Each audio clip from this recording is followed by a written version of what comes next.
So a lot of people ask us, can babies get adjusted? And if babies can get adjusted, what does a baby adjustment look like? So this is my beautiful second-born son, and I'm going to show you what an adjustment looks like. So we are adjusting his right sacrum. This is my firstborn right over here.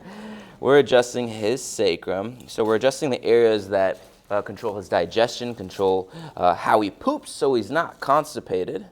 Good, so we're getting that area to move better. Nice, good stretch. Now we're gonna flip him around.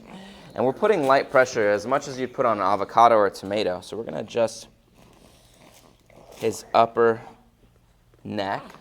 So he struggles to turn one way more than the other. That can affect, obviously, issues with latching, can affect immune issues, can even create things like ear infections. So we wanna make sure his spine is in alignment so he's healthy physically and emotionally as well. Good job, bud. And again, it's really light but extremely effective.